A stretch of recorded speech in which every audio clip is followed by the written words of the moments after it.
que llanos valientes alcemos nuestro canto con viva emoción, y del mundo a la paz ostentemos nuestro invicto glorioso pendón. Salve el pueblo que intrépido y fuerte a la guerra a morir se lanzó, cuando en bélico reto de muerte sus cadenas de esclavos rompió.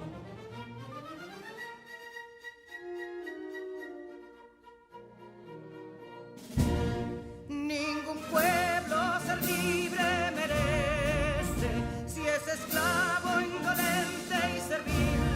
Si en su pecho la llama no crece, que templó el heroísmo viril, más que estrella la incógnita y brava, siempre altiva la frente alzará, que si fuere mil veces esclava, otras tantas ser libre sabrá. Que si Dono y Ardita expusieron de un intruso señor al desdén, las carreras veler campos fueron que cubiertos de gloria se ven, que en la cima del heroico baluarte de los libres el verbo encarnó, donde el genio de Sánchez y Duarte a ser libre o morir enseñó.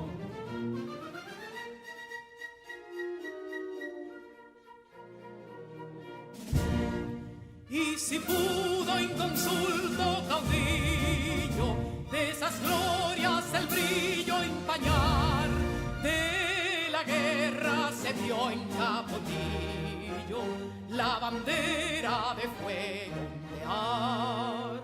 Y el incendio que atónito deja de Castilla al soberbio león, de las playas gloriosas le aleja, donde flota el cruzado pendón.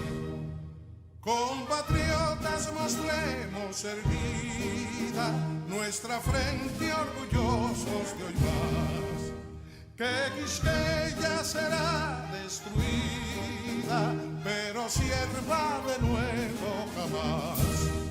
Que santuario de amor cada pecho, donde la patria se siente vivir, y es su escudo invencible el derecho, y es su lema ser libre o morir.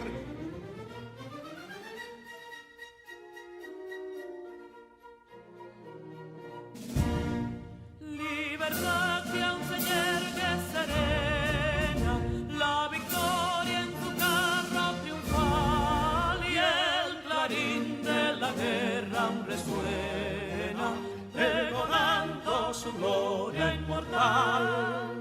Libertad, que los ecos se agiten mientras llenos de noble ansiedad nuestros campos de gloria repiten.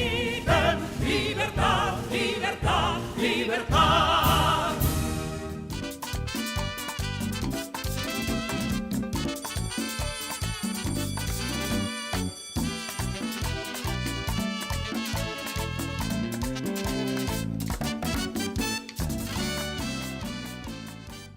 Actitud es el comportamiento habitual que se produce en diferentes circunstancias. Estas determinan la vida anímica de cada individuo y están patentadas por las reacciones repetidas de una persona. Este término tiene una aplicación particular en el estudio del carácter, como indicación innata o adquirida relativamente estable, para sentir y actuar de una manera determinada. Estoy convencida de que actitud y actitud positiva es lo que necesitamos para seguir creciendo en el aprendizaje. Y hablando de aprendizaje, en el día de hoy, este tema que Neurona hizo un fructífero recuento, el artículo de opinión, tiene dos elementos en los cuales nos vamos a centrar en el día de hoy. Ellos son los modalizadores y los conectores lógicos. La modalización tiene que ver con las formas, los modos o la manera en cómo tratamos o enfrentamos el discurso. Cuando hablo del discurso, no estoy hablando de ese momento puntual donde subimos a un podio y disertamos frente a algunas autoridades o en alguna ceremonia. El discurso más bien se refiere a esa secuencia lingüística que expresamos al hablar, ya sea de manera oral o escrita. Los modalizadores discursivos son complementos que modifican la oración completa y no solo el verbo o las formas verbales. Su funcionalidad radica en cuanto el emisor del enunciado quiere manifestar lo que cree o lo que piensa con respecto a algún tema, poniendo de manifiesto así la subjetividad u objetividad frente a determinado tema. Y es importante que presten atención a esta palabra, subjetividad.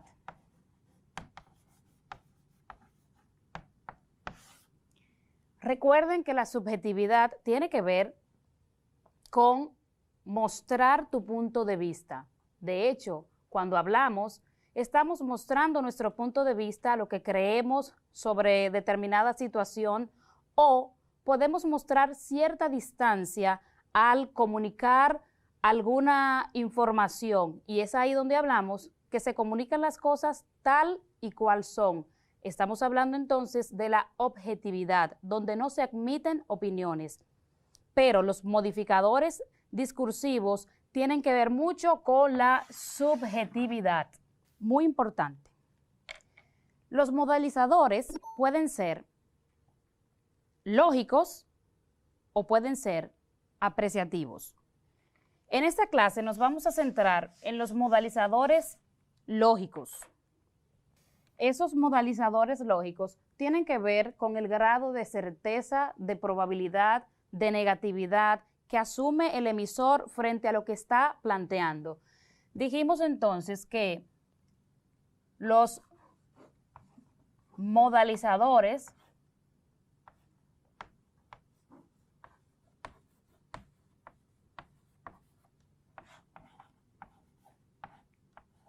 lógicos pueden ser de probabilidad,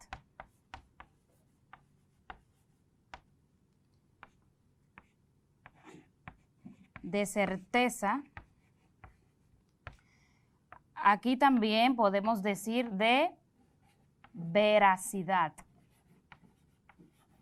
Y también, por último, pueden ser de negatividad. Imaginemos una situación donde un periodista tenga que comunicar esta noticia, tenga que decir, por ejemplo, el gobierno construirá una presa en el río. Este enunciado se comunica de manera objetiva, pero cuando el periodista quiere mostrar una postura, introduce una marca lingüística. Probablemente el gobierno construirá una presa en el río. De esa manera, esta palabra probablemente, la cual es un adverbio, denota la incertidumbre del emisor frente a lo que está comunicando y ha tomado una postura de duda de algo que posiblemente suceda como posiblemente no suceda. Es importante destacar que los modalizadores lógicos son adverbios y locuciones adverbiales. En el grado de probabilidad, adverbios como a lo mejor, probablemente, quizás, tal vez, son muy utilizados en un artículo de opinión. La otra clasificación, certeza o veracidad, tiene que ver con esa postura que asume el emisor cuando está convencido de lo que está hablando, cuando va a tomar una postura porque está plenamente convencido de que lo que va a comunicar es así o está sumamente de acuerdo. Por ejemplo, la oración. El COVID-19 ha afectado una gran parte de las familias del mundo. El hablante puede introducir una marca lingüística o un modalizador como el siguiente. Ciertamente, el COVID-19 ha afectado la vida de gran parte de las familias del mundo. Dentro de esa clasificación, adverbios como obviamente, evidentemente, indudablemente, también, asimismo, y locuciones adverbiales como desde luego, en efecto, en realidad, ni más ni menos, sin lugar a dudas. La última clasificación, los de negatividad o los que muestran este grado, todo lo contrario a lo que hemos expuesto hasta ahora. Este se va a anteponer o a contraponer a la certeza o veracidad. Estas marcas lingüísticas dejan ver claro cuál es la postura del emisor frente a ese enunciado que él está comunicando. Negatividad utiliza adverbios como nunca, jamás, no, ni por asomo.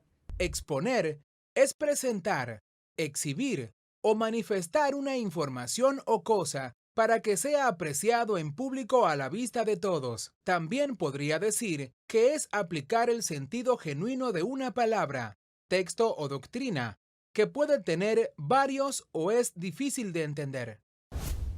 En este día vamos a conocer sobre el texto expositivo, a raíz de la palabra clave exponer.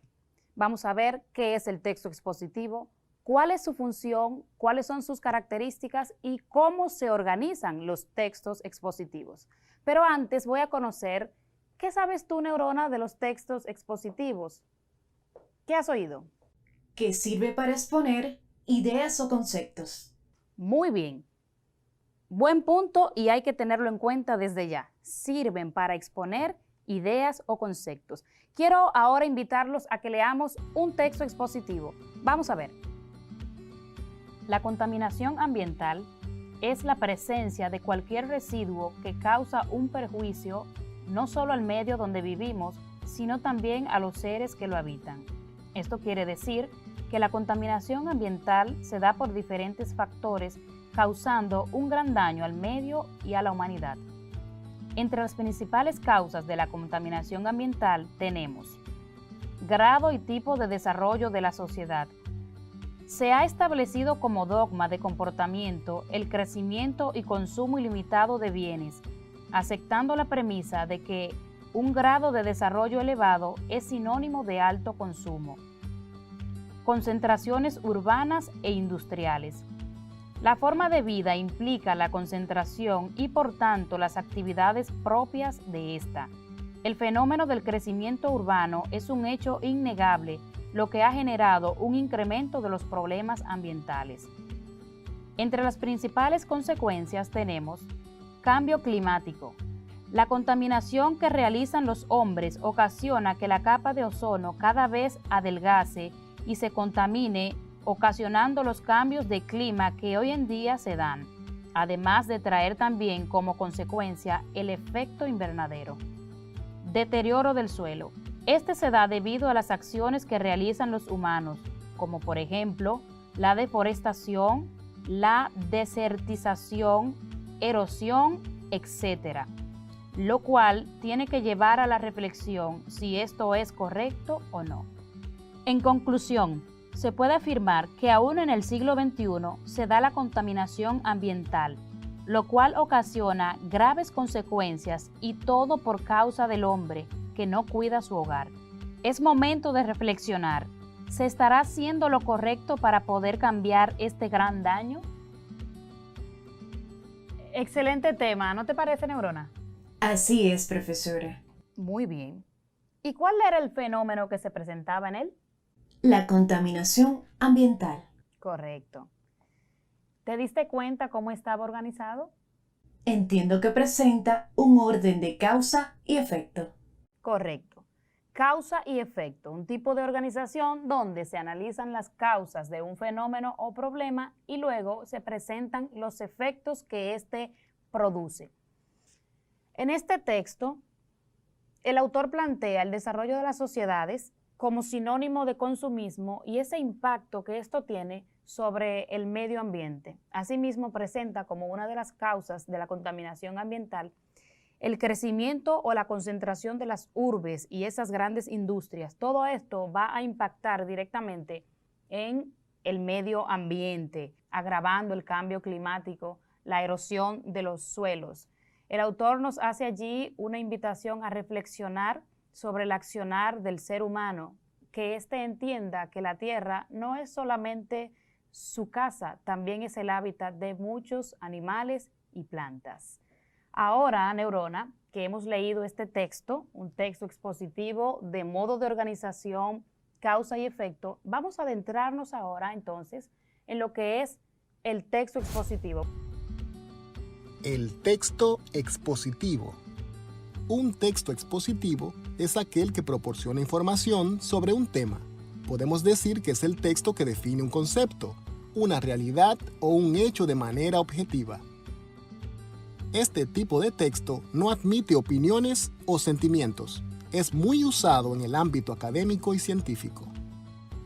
Su función principal es informar mediante una exposición, siendo este referente para el aprendizaje. Dentro de su estructura tiene una introducción, desarrollo y conclusión. En la introducción se presenta el tema que se va a trabajar y el enfoque que se va a utilizar para el desarrollo. En el desarrollo se expone de una manera clara, ordenada y precisa el tema o fenómeno que estamos tratando. En la conclusión se resalta lo más relevante del tema y esta va ubicada en la parte final. Las estrategias expositivas utilizadas son: la definición, nos permite definir conceptos. Ejemplificación, esta brinda al autor la facilidad de aclarar ideas con algunos ejemplos. La reformulación, permite repetir una idea utilizando otras palabras. En cuanto a los tipos de textos expositivos, tenemos dos clases: textos divulgativos y textos especializados. Los textos divulgativos van dirigidos a un público en general, es decir, que no se requiere un conocimiento previo para entenderlos, al contrario de los especializados, que están orientados a personas expertas en el tema tratado. El vocabulario de este tipo de texto debe ser específico, propio de la materia, utilizando algunos tecnicismos. Refiriéndonos a la organización, este puede estar organizado en el modo problema-solución. En este tipo de organización se desarrollan diversas formas para resolver un problema. También puede estar organizado causa-efecto. En este modo se presentan las causas que originan un problema y luego se analizan los efectos que producen ese fenómeno. El siguiente modo de organización es pregunta-respuesta. Este permite al autor crear o generar la necesidad del conocimiento y luego explica el contenido. El de comparación y contraste es otro modo en el que se analizan las semejanzas y diferencias entre dos realidades. Otros modos de organización son secuencia temporal y enumeración descriptiva. Ahora vamos a ver este esquema. Tres características importantes de este tipo de texto son: número 1. La redacción debe estar en tercera persona del plural y singular. Recordemos que la tercera persona del singular es él, ella, y las del plural, ellos, ellas. Número 2. Este debe ser objetivo, lejos de las opiniones y sentimientos del autor. Número 3. El lenguaje debe ser claro y preciso. Energía. Es la capacidad de los cuerpos para realizar un trabajo y producir cambios en ellos mismos o en otros cuerpos, También este se refiere a la capacidad inherente que tienen los cuerpos para realizar un trabajo, movimiento o cambio que conlleva a la transformación de algo. Así es, la energía es importante para nuestro cuerpo. ¿Sabían por qué el cuerpo humano necesita energía?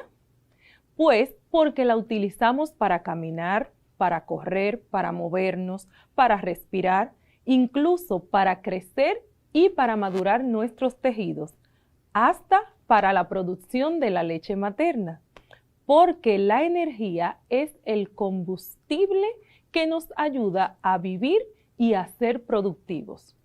Todos los procesos celulares de nuestro organismo requieren energía para llevarse a cabo. Neurona, ¿podrías decirnos de dónde obtenemos la energía que necesitamos nosotros los humanos? De los alimentos. Así es. Las necesidades de energía están satisfechas cuando el consumo de alimentos es adecuado. ¿Para qué? Para mantener un buen desarrollo de nuestro cuerpo y una actividad física que permita mantenernos saludables. Para poder tener energía, debemos consumir alimentos que sean saludables, balanceados y variados, porque estos nos darán los nutrientes que necesitamos para así poder satisfacer las necesidades de nuestro organismo. Los nutrientes los podemos encontrar en los alimentos de nuestra dieta y estos tienen funciones específicas dependiendo del grupo al cual pertenezcan. Entonces, para el día de hoy aprenderemos la importancia de una alimentación saludable, también conoceremos el concepto y la importancia del ATP o adenosín trifosfato y asociaremos las calorías con los alimentos para así poder aprovecharlos en nuestra vida cotidiana. Conozcamos entonces algunos grupos de alimentos. Primero tenemos los carbohidratos, que estos son la mejor fuente de energía que nos permiten un crecimiento adecuado y nos permiten también realizar actividades físicas y mentales. Ejemplos de alimentos ricos en carbohidratos son el brócoli, la banana, que también es conocida como guineo, y los cereales blancos, como el arroz y las pastas.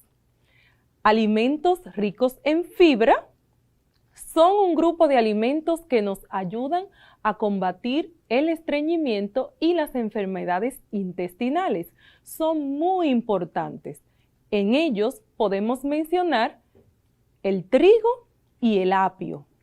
También hay alimentos ricos en grasa, los cuales nos llenan de energía y forman debajo de nuestra piel una capa para conservar el calor.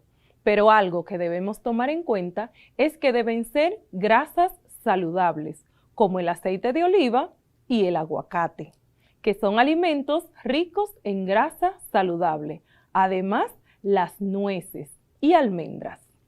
Otro grupo de alimentos son las proteínas, que estas son la materia prima de nuestras células y tejidos, ya que están encargadas de producir hormonas y enzimas, es decir, sustancias químicas que ayudan con nuestro metabolismo.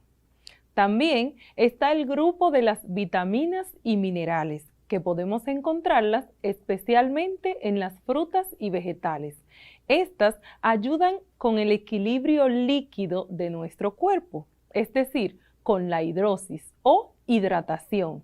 También son importantes para las secreciones glandulares y ayudan al sistema inmunológico o sistema de defensa de nuestro cuerpo. Neurona, ¿sabes cuál es el proceso que transforma los alimentos en energía en nuestro cuerpo? Entiendo que se refiere al metabolismo. Excelente, el metabolismo, que este es una serie de procesos químicos que ocurren en las células de nuestro organismo. Por medio de este proceso, las células son capaces de utilizar los nutrientes de manera correcta que son obtenidos a través de los alimentos para poder funcionar correctamente. Esta se da en las mitocondrias de las células. Ahí es donde ocurre el metabolismo. Ahora bien, es a través de una sustancia que se llama ATP o adenosín trifosfato. ¿Qué es esto, neurona? Espere, estoy buscando en mi base de datos. Ya lo tengo. Es una molécula de alta capacidad que almacena la energía que se necesita para realizar casi todas las actividades diarias que se realizan. Esta está presente en el citoplasma y en el nucleoplasma de cada célula, esencialmente en todos los mecanismos fisiológicos que requieren energía para su ejecución. En este caso, lo obtienen directamente desde el ATP almacenado. Asimismo, neurona. Es decir, que el ATP o adenosín trifosfato es como una moneda energética. Esto es, que es la fuente principal de energía de nuestro organismo. Y los alimentos que más producen ATP son los carbohidratos, los lípidos y las proteínas. Si te fijas, son la base fundamental de nuestra pirámide alimenticia. Por eso podemos observar que en la base de nuestra pirámide, en la parte más amplia, tenemos los carbohidratos, los cuales deben ser consumidos en nuestra dieta y deben ocupar el 40% de nuestra dieta. Luego, en el número 2, tenemos las frutas y los vegetales, que deben aportar el 30% de nuestra dieta, ya que estos nos ayudan a poder fortalecer nuestro sistema inmunológico. En el número 3 tenemos las proteínas, que ocupan el 20% de nuestra dieta, porque estas las podemos encontrar en los animales y son una fuente de energía que también debemos consumir. Y por último, tenemos los alimentos grasos en el número 4. Estos solamente deben formar el 10% de nuestra dieta, ya que son necesarios, pero debemos consumirlo con mucha precaución. Radiación es la energía que viaja en forma de ondas electromagnéticas o partículas de alta velocidad. Las radiaciones pueden ocurrir naturalmente o ser creadas por los seres humanos. Por esta razón, las radiaciones pueden ser de dos tipos. Radiación no ionizante. Incluye ondas de radio, teléfonos, celulares, microondas, radiación infrarroja y luz visible. Radiación ionizante. Incluye radiación ultravioleta, radón, rayos X y rayos gamma. Así es. Diariamente nuestro cuerpo se ve sometido a diferentes radiaciones, las cuales pueden ser de origen natural o de origen artificial. Las radiaciones de origen natural, por ejemplo, pueden ser las radiaciones solares que recibimos a través del sol. Y las radiaciones artificiales, un ejemplo de estas, son las radiografías realizadas por el personal de salud para conocer nuestro interior. Estas comúnmente son llamadas placas y a través de ellas podemos ver nuestros órganos internos o algún hueso que tenga alguna fractura. Otros productos que también nosotros consumimos en nuestro diario vivir pueden tener radiaciones o pueden ser fuentes radiactivas, como por ejemplo las lámparas fluorescentes, las carátulas de los relojes, los microondas, las fotocopiadoras. A través de todos estos equipos nosotros podemos recibir radiaciones. Pero el día de hoy nos vamos a enfocar específicamente en las radiaciones solares. Conozcamos un poco de historia. La radiactividad fue descubierta por primera vez en el año 1896 por el científico Antoine Becquerel al realizar investigaciones sobre la fluorescencia del uranio y del potasio. Este científico descubrió que el uranio emitía de forma espontánea una radiación misteriosa. Y con esto, entonces se descubrió que otros elementos químicos podían emitir radiaciones. Por ejemplo, Pierre y Marie Curie, una pareja de esposos científicos, descubrió el radio y el polonio, que son dos elementos químicos que también emiten radiaciones. Esto ocurrió en el año 1898 y de ahí ellos fueron los primeros que acuñaron el concepto de radiactividad. En la clase de hoy vamos a ver las radiaciones ultravioleta o radiaciones solares. La energía solar es la energía emitida por el Sol que se propaga en todas las direcciones a través del espacio mediante ondas electromagnéticas y que se genera en las reacciones de hidrógeno en el núcleo del Sol. Esto ocurre por una reacción que se llama fusión nuclear y luego es emitida a toda la superficie solar que es conocida como fotosfera. Esa energía es el motor que determina la dinámica de los procesos atmosféricos y del clima. El Sol está constituido en un 85% por hidrógeno, un 18% por helio y el 1% restante corresponde a otros elementos químicos. En el núcleo solar, a millones de grados Celsius, se producen continuamente reacciones termonucleares que transforman ese hidrógeno en helio y de ahí se desprende una inmensa cantidad de energía hacia toda la superficie solar o fotosfera. Te invito a que realices el siguiente experimento para comprobar así la importancia de la energía solar para las plantas. Lo que necesitarás para este son dos plantas iguales. Una de estas la vas a colocar en un lugar donde esté expuesta a la energía solar. Y la otra planta la colocarás en un lugar oscuro donde no tenga acceso a la energía solar o que tenga muy poco acceso a la misma. Al cabo de una semana observarás que la planta que estaba expuesta a la energía solar se ha desarrollado y ha crecido de una manera distinta, porque ésta, a raíz de que ha recibido energía solar durante todos los días, ha podido llevar a cabo el proceso de crecimiento y desarrollo de manera más adecuada, mientras que la planta que no estuvo expuesta a la energía solar ha carecido de los nutrientes necesarios para su desarrollo. Podrás anotar las observaciones en ambas plantas, pero recuerda también que es importante que riegues esas plantas con agua todos los días para que así obtengan también los nutrientes a través del agua. Hemos llegado al final de nuestra clase del día de hoy.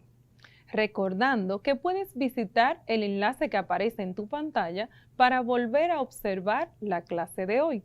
También, si te quedó alguna duda, te puedes acercar a tus maestros titulares para así afianzar los conocimientos adquiridos en nuestra clase de hoy. Me despido con una frase de Thomas Edison, inventor de la bombilla eléctrica y otros inventos importantes para la humanidad, la cual dice: nuestra mayor debilidad es rendirnos.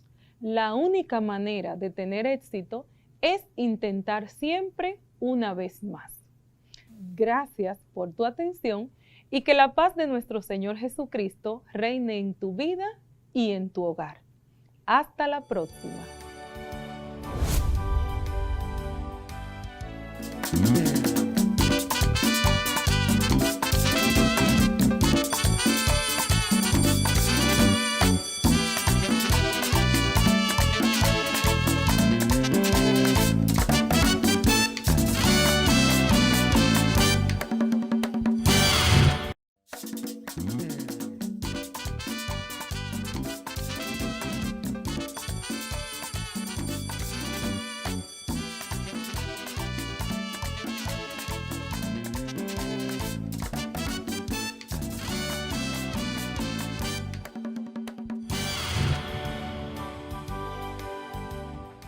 It is an adjective or noun that can be used to express that something is very important or necessary. For example, she thinks that it is imperative for you to call your mother. But also, the imperative can be used as the form that a verb or sentence has when it is expressing a command, order, give instruction, give advice, and others. For example, make your bed is in the imperative.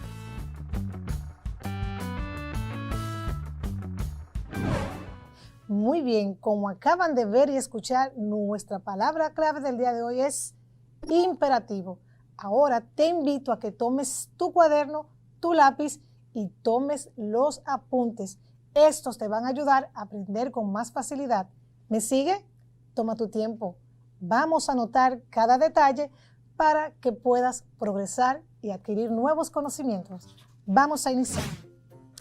We use the imperative sentences when we want to tell someone to do something. And you have to know that the imperative sentences usually don't have a subject. Yes, usually don't have a subject. Take notes.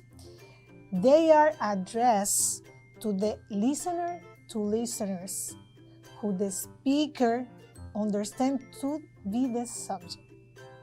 We use the base form of the verb, although the main feature of the sentence's imperative is that they have no grammatical subject. They do imperative and understood subject view.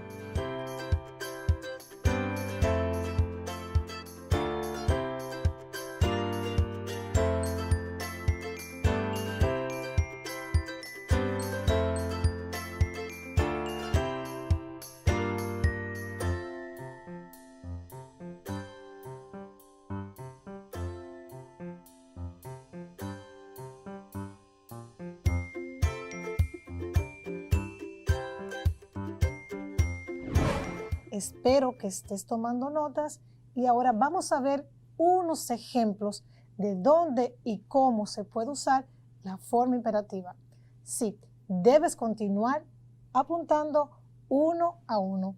Al final te vas a dar cuenta que te van a resolver un problemita, ¿cuál? El aprendizaje. Lo vas a poder utilizar para tu aprendizaje muy fácil. Vamos a anotar. Vamos a ver cuáles son los usos, porque te dije anteriormente que tienen diferentes usos. Ya sabes que el imperativo se usa para dar una orden, un comando. Vamos a ver cuáles son estos. El primero, for giving a direct order or command. ¿Quieres ver un ejemplo en este caso? Muy bien. Brush your teeth. Cepíllate los dientes. Muy bien, vamos a continuar con otro. Apúntalo si debes apuntar. For giving a warning or prohibition. Be careful. Ten cuidado. Muy bien, continuamos. For giving an advice. Don't go there. No vayas allá. Excelente. For giving a request. Please don't leave. Por favor, no te vayas. Continuamos. For giving an instruction. Switch off your mobiles. Apaguen sus celulares. Excelente. Vamos a ver. ¿Qué vamos a hacer ahora? Vamos a poner en orden algunas instrucciones. Tú las vas a ver. Toma tu lápiz, toma tu cuaderno, escucha, observa muy bien qué va primero, qué va después. Vamos a poner en orden. ¿Qué te parece, Neurona? ¿Te animas? Claro que sí. Pues voy a leerles las oraciones y luego me vas a decir cuál va primero, cuál va después. Vamos a leer la instrucción para que te ubiques. Put the following steps in order based on how to use a TV. ¿Qué vamos a hacer? Poner en orden unas oraciones para usar un televisor. Vamos a leer la primera. Turn on the TV. Prende el televisor. Muy bien. Find your favorite channel. Encuentra tu canal favorito. Plug in the TV. Conecta el televisor. And watch your favorite program. Mira tu programa favorito. Tenemos 4 oraciones. We have 4 sentences. Now you have to order in a correct way. Vas a ordenar en una forma correcta. Neurona, ¿ya has identificado cuáles son esas que van en orden? ¿Ya te atreves a decirlo? Deme un momento, profesora. Muy bien, usted también en casa, tómate tu tiempo y vamos a ver el orden correcto. Ya la tengo. Muy bien, adelante, Neurona. Number 1. Plug in the TV. Okay, Number 2. Turn on the TV. very good. Number 3. Find your favorite channel. Mhm. Number 4. Watch your favorite program. Very good. So, the answers are number 1, plug the TV. Number 2, turn on the TV. Number 3, find your favorite channel. And number 4, watch your favorite program. So, the numbers are 2, 3, 1, and 4. Very good. Reading is the process of looking at a series of written symbols and getting meaning from them. When we read, we use our eyes to receive written symbols, letters, punctuation, marks, and spaces. And we use our brain to convert them into words, sentences, and paragraphs that communicate something to us.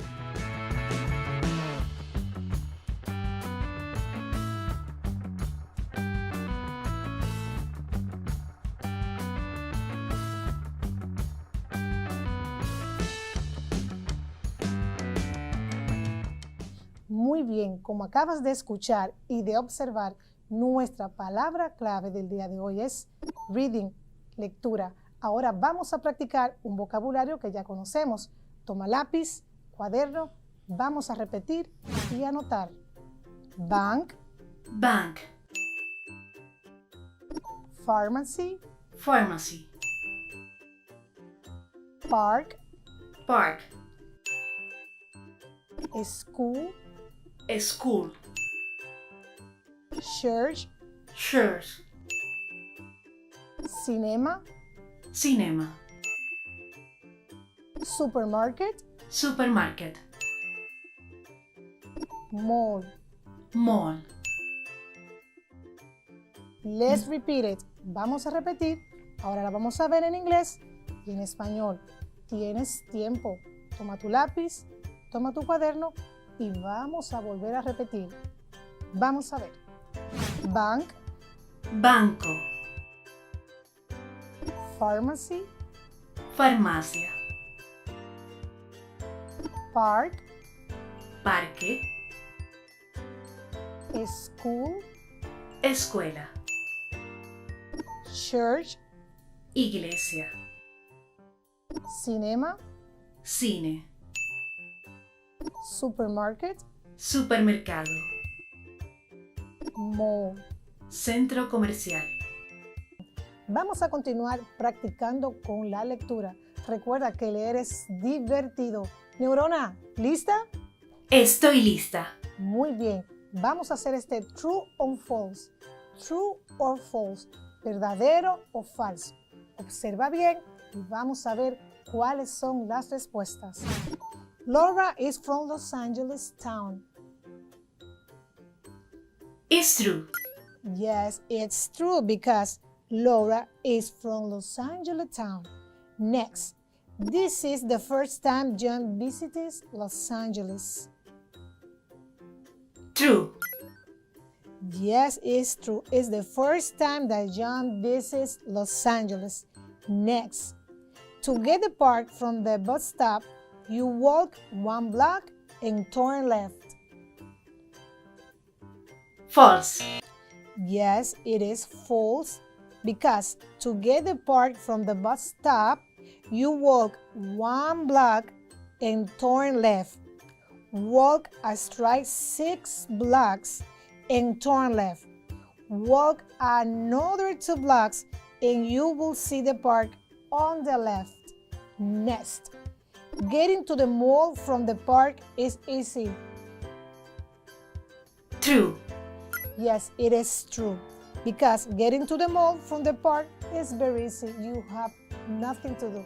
Okay, and the last one, to get the cinema from the mall, you have to walk 8 blocks and cross the street. Repeat it, the last one. To get the cinema from the mall, you have to walk 8 blocks and across the street. Is false. It is false. Why? Because to get the cinema from the mall, you had to walk 8 blocks and cross the street. Walk 4 blocks and turn right. Then walk 5 more blocks and the cinema is on the right side. Very good job. Excelente. ¿Lo hiciste? Muy bien. Habiter, c'est avoir son domicile dans un lieu quelconque, y résider, faire sa demeure quelque part. Par exemple, habiter à la campagne, en ville, dans un quartier. Vivir es residir, tener su domicilio en un lugar, hacer su morada en algún lado.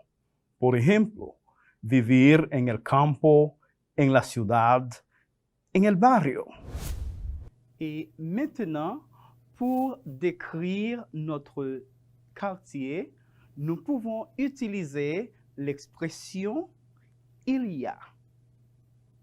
Para describir nuestro sector, barrio, ciudad, podemos utilizar la expresión il y a. Hay. Acompáñame a la pizarra, por favor.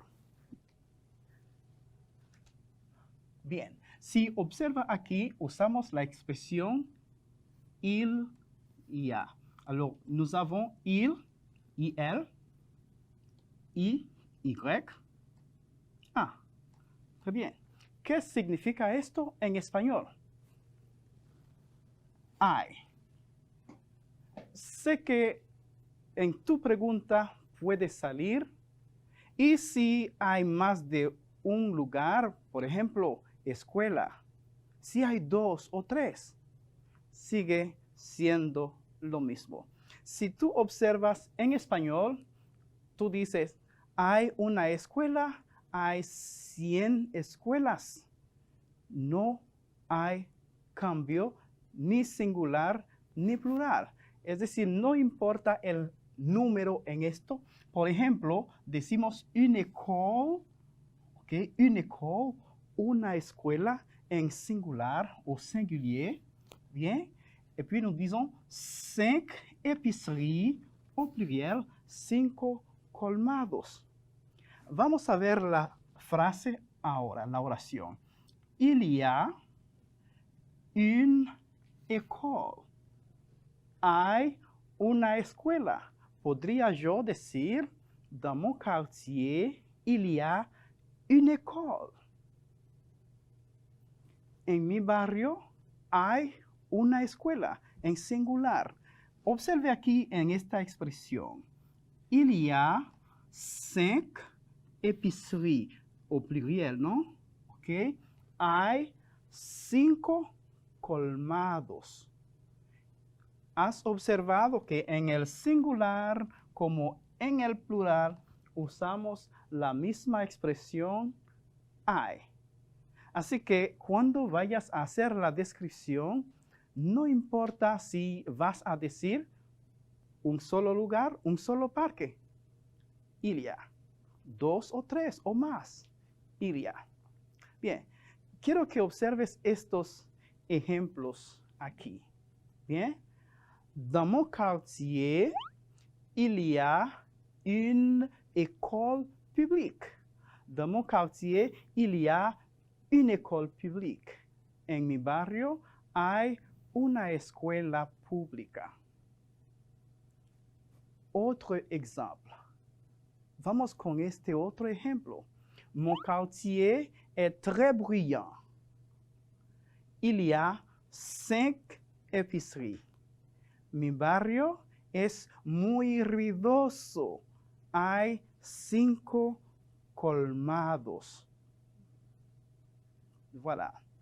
Et maintenant, si vous avez observé, nous avons aussi utilisé le verbe être à la 3e personne du singulier au présent simple. Verbe être au présent simple, 3e personne du singulier. Est. E, est. Por ejemplo, le quartier est propre. Le quartier est propre. Est, verbe être. ¿Recuerdas que vimos este verbo al inicio de nuestro programa? Très bien. Mi barrio es limpio. O si quiere decir, mi barrio está limpio, también le quartier est propre. Mon quartier est propre. Autre exemple. C'est un quartier très pollué. C'est un quartier très pollué. Aparece también el verbo être a la 3e personne du singulier. Es un barrio muy contaminado. Es un barrio muy contaminado. Profesor, Oui? me gustaría añadir un ejemplo. Claro, ¿cómo no? Mon quartier est calme. Très bien. Mon quartier est calme. Son quartier est calme. Su barrio, su sector es calmado. Très bien. Et c'est se déplacer d'un lieu à un autre, se rendre quelque part. Par exemple, je vais au restaurant. Il a aussi le sens de se porter, être dans tel état de santé. Par exemple, comment allez-vous? Je vais très bien. Ir es moverse de un lugar a otro, ir a alguna parte. Por ejemplo, voy al restaurante. También se usa en francés para hablar de su estado de salud. Por ejemplo, ¿cómo allez-vous? Que interpretado al español es ¿cómo está usted? Je vais très bien. Estoy muy bien. Et maintenant, nous allons conjuguer le verbe aller au présent simple. Vamos a conjugar el verbo aller en presente simple. Répète après moi, s'il te plaît. Je vais. Je vais. Tu vas. Tu vas. Il va. Il va. Elle va. Elle va. Nous allons. Nous allons. Vous allez. Vous allez. Ils vont. Ils vont. Elles vont. Elles vont. Très bien. Yo voy. Tú vas. Él va. Ella va. Nosotros vamos. Ustedes van o vosotros vais. Ellos van. Ellas van.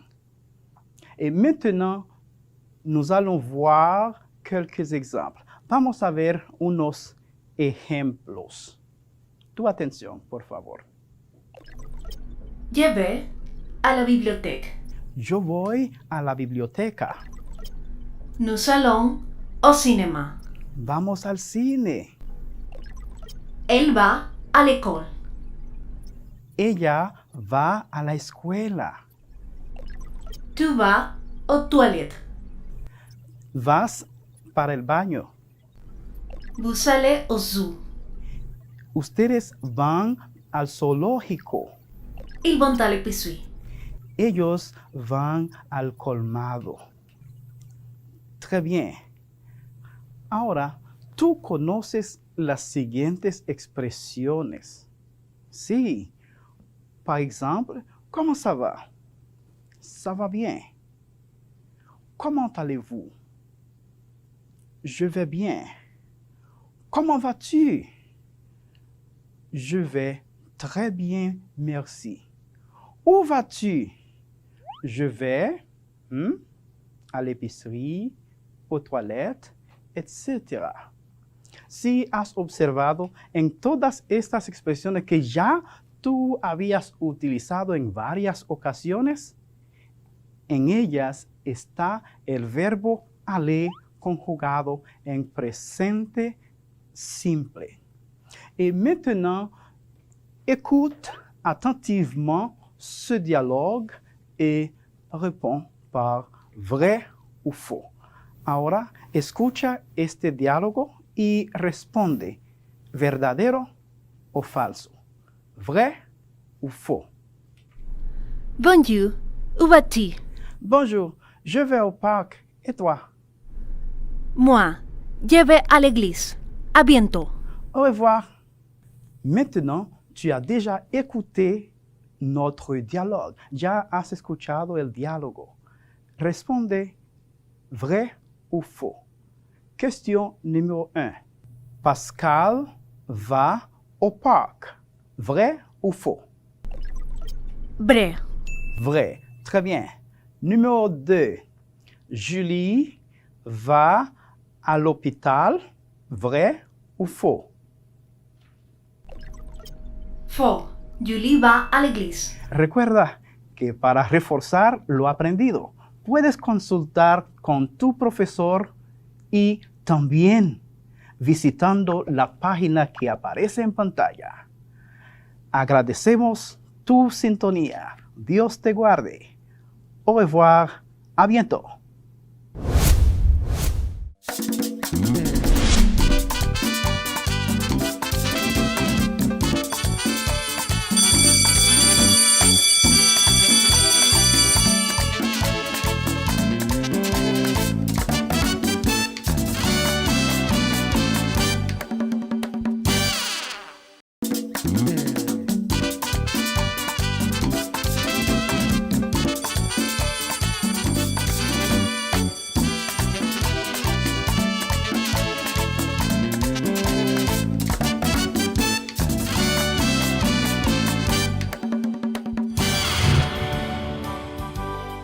Una ecuación lineal es una igualdad matemática entre dos expresiones algebraicas, denominadas miembros, en las que aparecen elementos conocidos y desconocidos, denominados variables, y que involucra solamente sumas y restas de una variable a la primera potencia.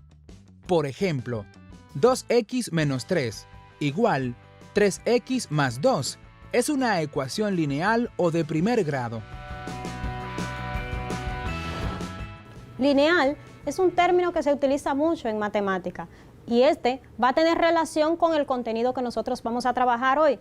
El contenido de hoy es resolución de ecuaciones lineales. Sí, de ecuaciones lineales. Recuerda que Neurona ya nos explicó un poquito sobre lo que son las ecuaciones. Nos decía que una ecuación son dos expresiones algebraicas unidas por el signo de igualdad y que ellas tienen una incógnita. También nos recordaba que una ecuación tiene dos términos, un primer término que está antes del signo de igualdad y un segundo término que está después del signo de igualdad. Fíjate que desde el siglo XVII, ya en Babilonia y Mesopotamia trabajaban con ecuaciones y lo usaban para resolver situaciones de lo que son su cotidianidad, su vida diaria. También en Egipto trabajaban lo que es el álgebra y pasaba lo mismo, lo usaban para resolver situaciones de la vida diaria, como por ejemplo la distribución de víveres, la distribución de materiales, en fin, para solucionar sus situaciones. Ahora bien, ellos utilizaban un método para resolverlo llamado el método del falso número, de la falsa cantidad, que consistía en que iban buscando números y números para ver si en realidad se cumplía esa igualdad hasta que encontraran el valor de la incógnita que ellos estaban buscando. Luego, en el siglo I ya de nuestra era, los chinos escribieron un libro. En este libro ellos podían describir varios métodos para lo que es la resolución de ecuaciones.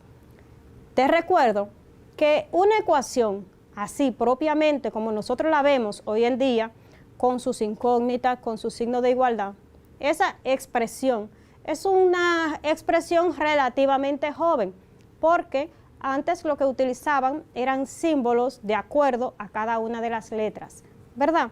Por tanto, la ecuación así como tú la estás viendo hoy, se podría decir que es relativamente joven. Imagínate que tú tienes esta expresión.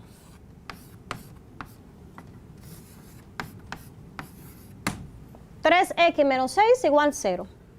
Eso es una expresión, es una igualdad, perfecto. Pero también es una ecuación. Ya eso lo habíamos visto en clases anteriores, ¿lo recuerda, verdad que sí? Muy bien. Aquí tengo mi primer término y tengo mi segundo término. Para resolver ecuaciones lineales existen diferentes métodos, pero antes te voy a recalcar por qué se llama ecuación lineal. Se llama ecuación lineal porque el mayor exponente que tiene la variable es el 1. ¿Eso lo recuerdas? El mayor exponente que tiene la variable es el 1. Por eso le llamamos ecuación lineal. Si yo quisiera realizar la gráfica de esta ecuación en un plano cartesiano, pues me saldría una línea recta. De ahí viene su nombre, de lineal, porque viene de línea recta, su gráfica. Una ecuación lineal tiene una sola solución. ¿Y cómo nosotros encontramos la solución? Bueno, existen diferentes métodos para encontrar lo que es la solución de una ecuación lineal. Uno de ellos es el método del deshacer. O sea, se descompone totalmente lo que es la ecuación. Existe otro método llamado el método de la transposición de términos, que ese lo vamos a ver un poquito más adelante. Pero ahora nos vamos a centrar en el método del tanteo. Sí, el método del tanteo consiste en nosotros tomar varios números y verificar con cuál de ellos se va a cumplir esa igualdad que yo tengo ahí. Vamos a ir tomando números en diferentes números de manera aleatoria, diferentes números, y vamos a verificar con cuál de ellos es que se va a cumplir la igualdad. Es muy parecido al ejercicio que hiciste, al juego, ¿lo viste? ¿Qué tú hiciste con el juego? Fuiste probando números, hasta que te dio el que tú querías, hasta que te dio el resultado que tú querías. Aquí lo hacemos igual, vamos a ver. 3x menos b es igual a 0. Es una expresión de la forma ax más b igual a 0. En lenguaje algebraico, una ecuación lineal se define así. Ax más b es igual a 0. Recuerda que el lenguaje algebraico es bastante general. Con esta expresión yo puedo expresar cualquier tipo de ecuación lineal. Ahora bien, en este caso, para a es 3, tengo x, aquí tengo el signo de más y aquí de menos, ahí no importa, y tengo el valor de b aquí que sería 6. Para yo establecer esto, vamos a decir que vamos a tomar los números de manera aleatoria, 1, negativo 2 y 2. Vamos a tomarlo. Comenzamos. Tengo la expresión. Vamos a decir que para x igual a ¿cuánto? Mi primer valor, 1. Si tengo que para x igual a 1, donde esté x voy a sustituir por el valor de 1. Sencillo, ¿verdad? Y resuelvo la operación que se me presente. Por tanto, tendría 3, abro paréntesis. Es bueno siempre tener ese paréntesis ahí, para que un término no se te vaya a mezclar con otro, un elemento no se te vaya a mezclar con otro, y así cuando tengan signo diferente no te vas a confundir. Entonces, en vez de x voy a poner el 1 menos 6 igual 0. ¿Qué hice? Fíjate, 3, 3.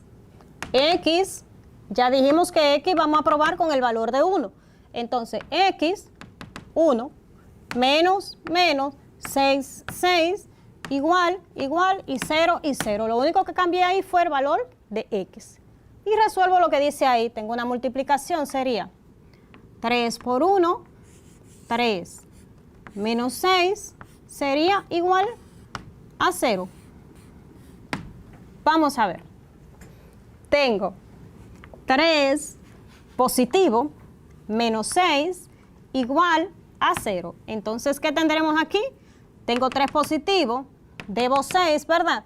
Cuando yo pague, ¿qué va a pasar? Voy a seguir debiendo 3, entonces esto no va a ser igual a 0. Significa que con el 1 no me va a dar. Bien, con el 1 no me va a dar, no me da esa igualdad. Probamos ahora con negativo 2. Para x igual a negativo 2.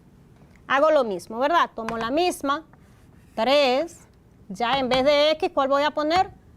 Negativo 2 menos 6 igual a 0.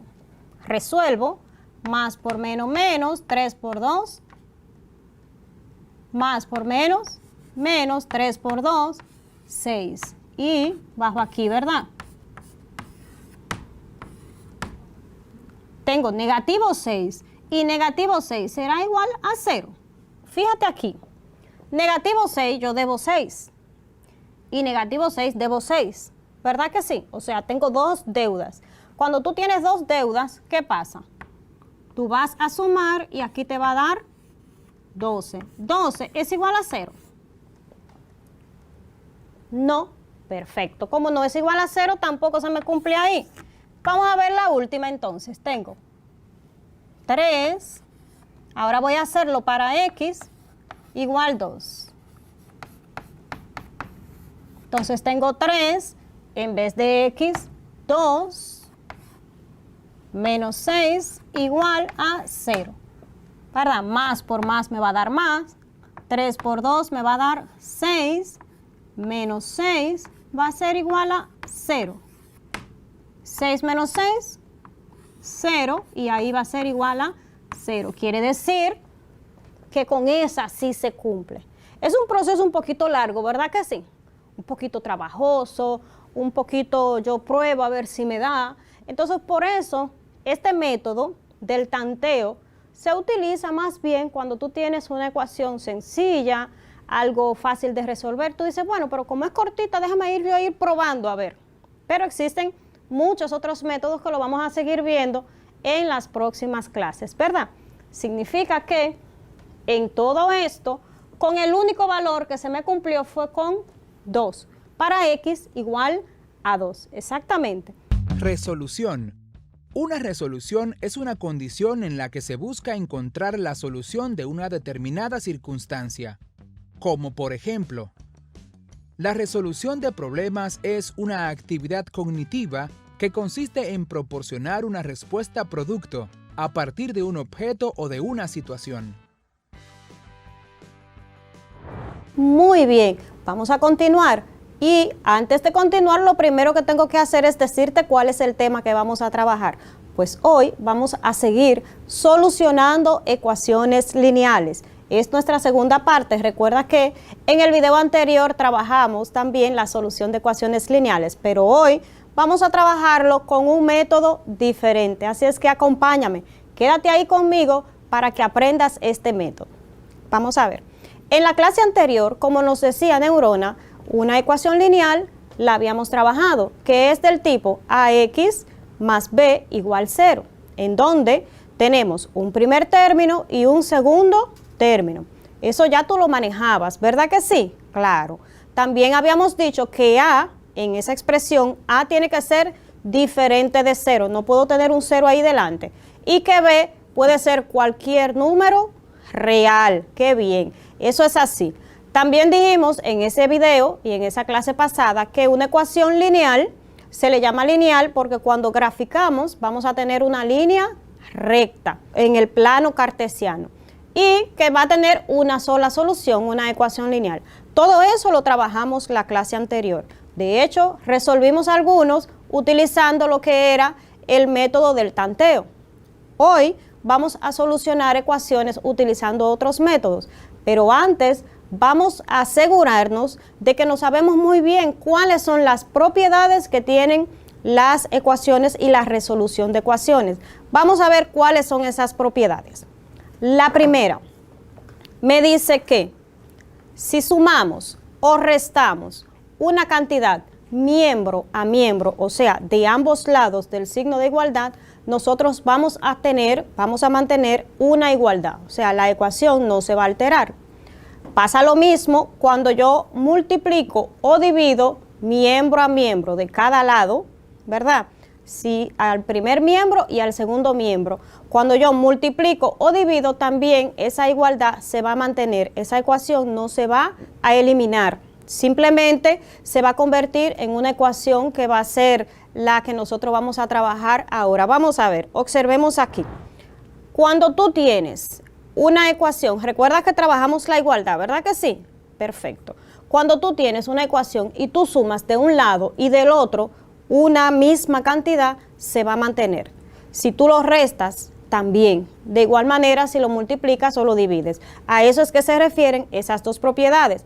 Me va a hacer mucha referencia y me va a servir de mucho el tener en cuenta las operaciones inversas o las operaciones opuestas.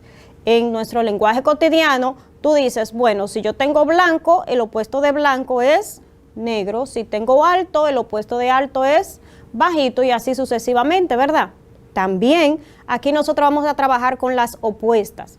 El opuesto de una suma, que sería una resta, el opuesto de una multiplicación, que sería una división, y así sucesivamente. Eso nos va a ayudar mucho con lo que es la solución de ecuaciones. Bien, organiza 4 nueves. 4. 1, 2, 3, 4, 9. De manera tal que cuando tú realices las operaciones, tu resultado sea 100. Bien, imagínate que tú tienes 4 números 9. ¿Qué tú vas a hacer? Vas a organizarlo de manera tal que poniéndole las operaciones necesarias, cuando tú realices, eso te tiene que dar 100. ¿Listo? Perfecto, ya lo entendiste. Entonces vamos a ver, contamos 5 segundos para que comiences a trabajar. Vamos, adelante.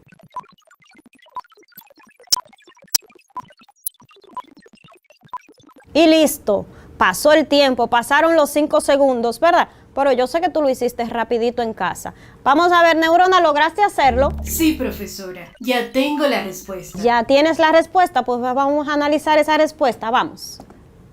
¿Me la dices? 99 más 9 sobre 9 es igual a 100. 99 más 9 sobre 9. Es igual a 100. Eso me dice Neurona. Vamos a ver si eso es cierto. 99 más 9 sobre 9 es igual a 100. Esa es la respuesta que nos dio Neurona. Ahora, vamos a analizarlo a ver si es cierto. Vamos a ver.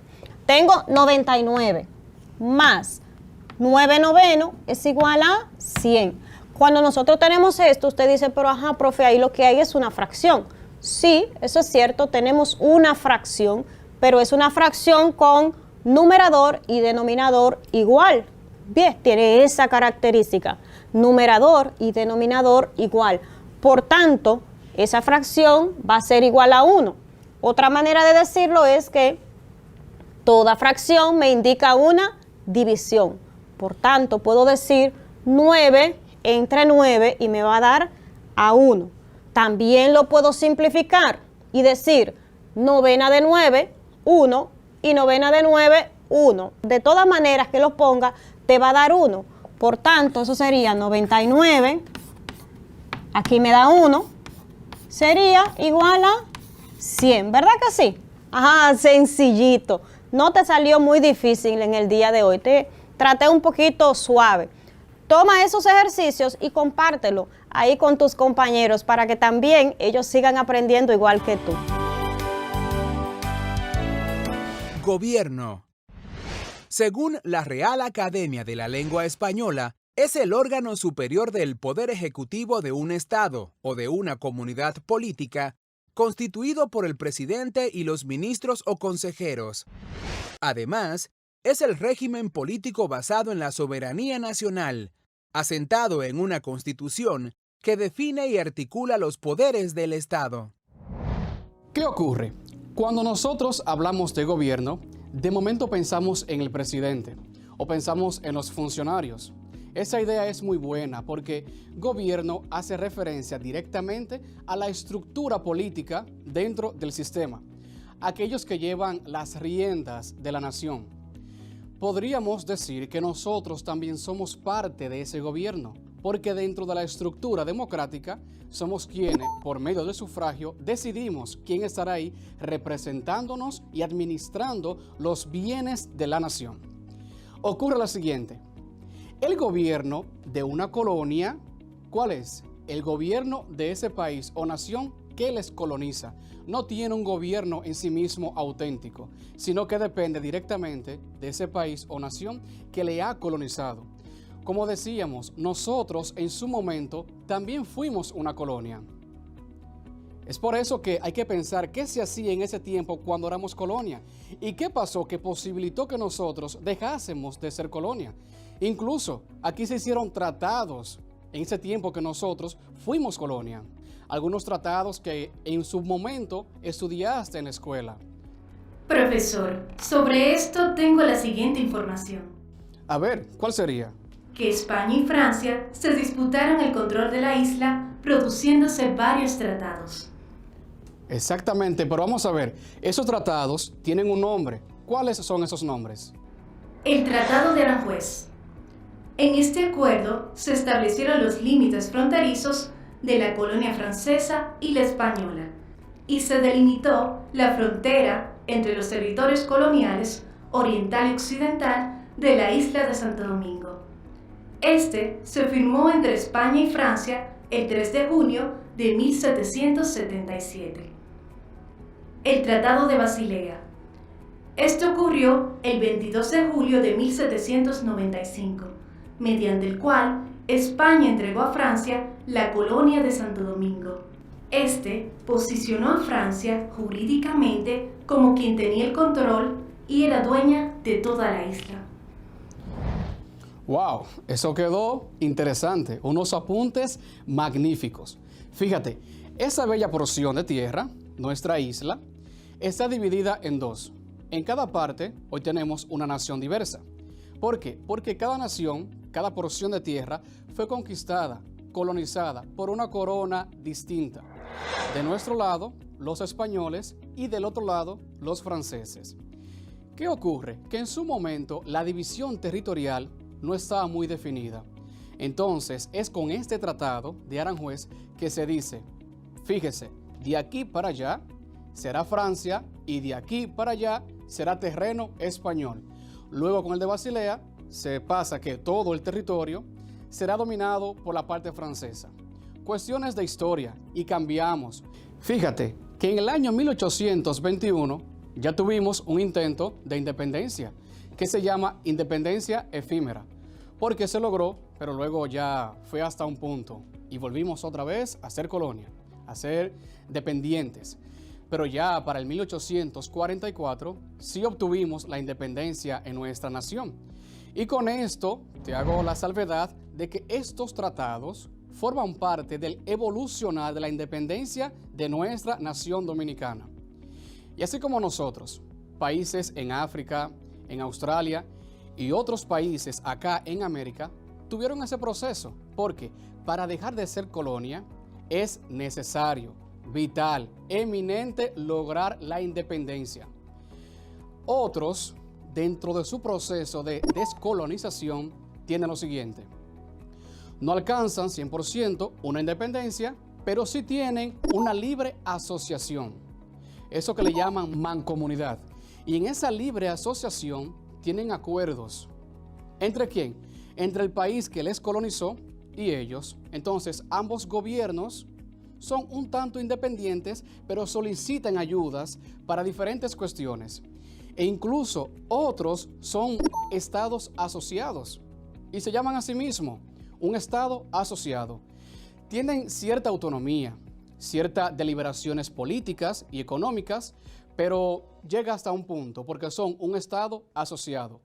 ¿Cuál es la ventaja de ser un estado asociado dentro de este término?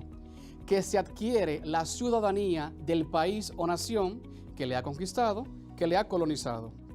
Entonces, este territorio tiene autonomía, determinación, pero la ciudadanía, dígase pasaportes, ID, cédulas, salen con la identidad de aquel país que una vez les colonizó. E incluso su moneda continúa funcionando. Ese país no tendrá una moneda auténtica, sino que continuará utilizando la moneda del país que una vez les colonizó. Se da un paso luego de esto, ya cuando dejan de ser colonizados. ¿Por qué? Porque actualmente ya no se habla sencillamente de colonización, sino que se habla de una neocolonización, o sea, una nueva colonización, un nuevo modo de colonizar territorios. Ya no será por medio de conquistas, por medio de guerras, de opresiones de libertades. Hay un modo diverso. ¿Por dónde entra esto? Por la economía. La economía juega un papel fundamental para la reestructura, incluso de una organización mundial, referente a ¿qué? A la autodeterminación y autodominio de una nación. Y ahí entra la neocolonización, una nueva manera. ¿Y qué se hace? Una presencia dentro de los dictámenes políticos que apunta a la economía, una presencia en la regulación de precios que tiene que ver específicamente con la autodeterminación de lo que dicen esos extranjeros. Y fíjate, hay varios puntos dentro de ese tema. 1. Una desigualdad económica. Los países que una vez fueron colonizados son en su mayoría países subdesarrollados. Entonces generan una materia prima,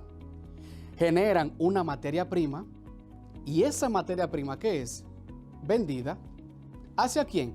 Hacia aquellos que una vez fueron los colonos. Vendida hacia aquellos que hoy son potencias. ¿Y qué ocurre? Que si aquí se produce 100% de un artículo, de momento el 70% de ese artículo es exportado hacia un país desarrollado.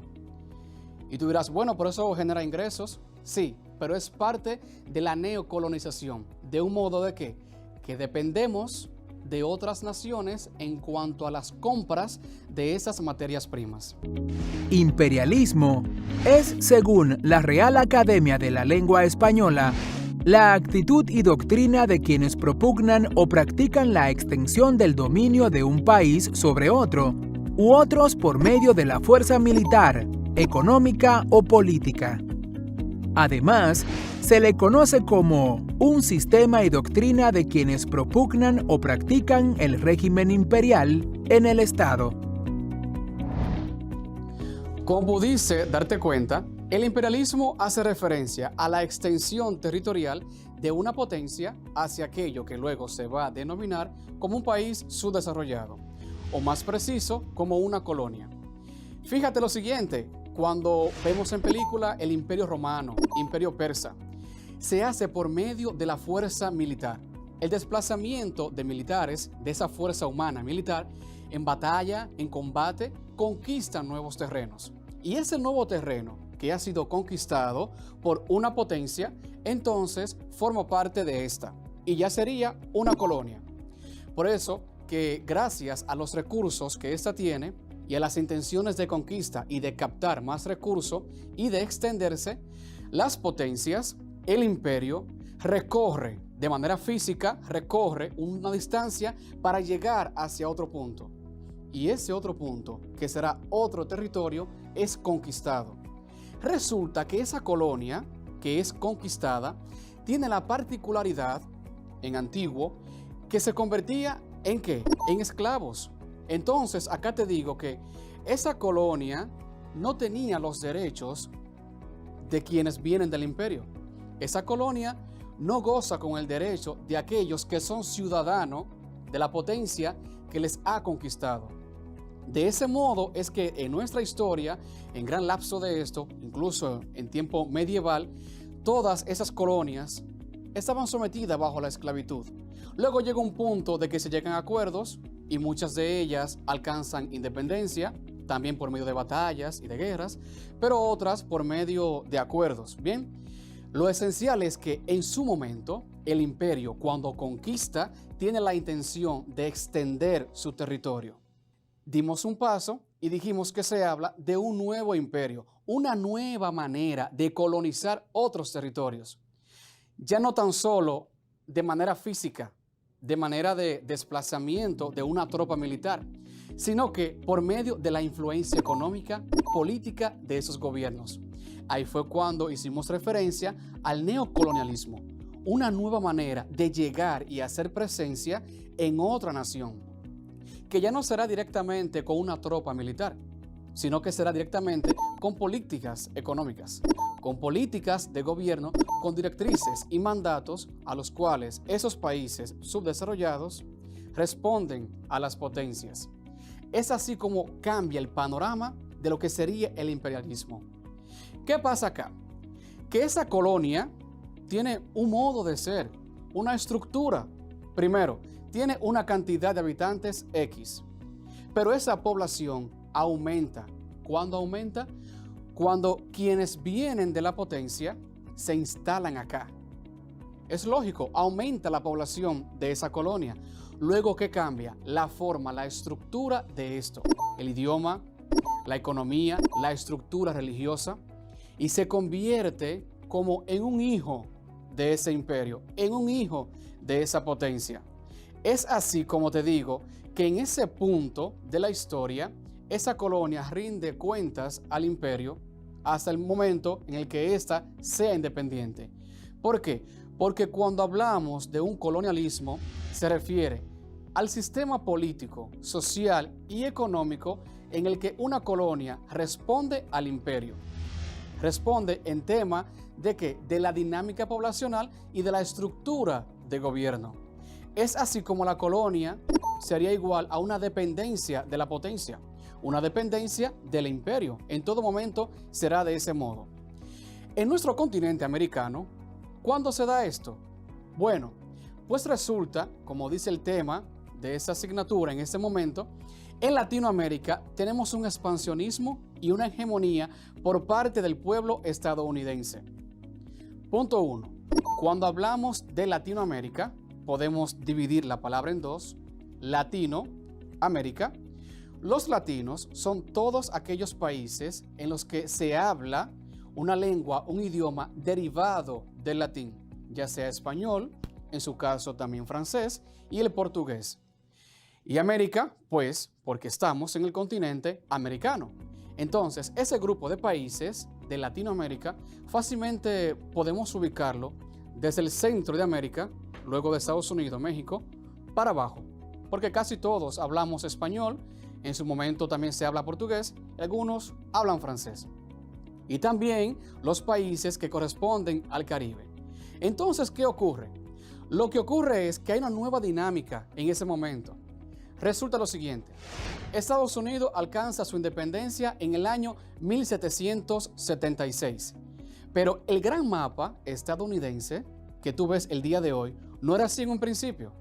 Solamente estaba ocupada la parte este. Luego la parte oeste. Algunos de esos territorios pertenecían a Francia, otros pertenecían a la corona inglesa, quienes llegaron allá a colonizar, y otros incluso pertenecían a la corona española. Entonces, ¿qué pasa? Que cuando Estados Unidos alcanza su independencia, viene una marcha de conquista, viene una intención de ¿qué? De poder desplazarse y conquistar y ganar esos territorios que están en el oeste. Por eso la intención de pasar del Atlántico al Pacífico. Entonces, la primera lucha por parte del pueblo estadounidense, digamos que es interna, porque es ganar territorio para llegar a lo que hoy nosotros podemos visualizar como el mapa completo de Estados Unidos. Entonces, en ese punto, le ganan territorio a Francia, a España y sobre todo a los ingleses. ¿Qué ocurre? Que en ese momento de la historia, todos son potencia, pero Estados Unidos no es una potencia. Entonces la lucha se pone un poco tediosa, un poco difícil, ¿ok? Por eso te digo que el imperialismo en su momento comienza a crecer, muy diferente al Imperio Romano, que ya tenía una trayectoria. Pero aquí Estados Unidos inicia una trayectoria conquistando estos territorios para alcanzar a lo que hoy... Para continuar profundizando este contenido, porque tienes una tarea pendiente, que es realizar la línea de tiempo, te invito a que visites la página en pantalla, ¿ok? Y me despido ofreciéndote una frase que puede ser que vaya con eso que hemos hablado acá, de nuestro escritor, político y pensador Juan Bosch.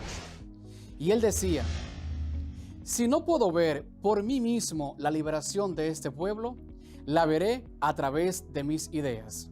Nos vemos Hasta la próxima.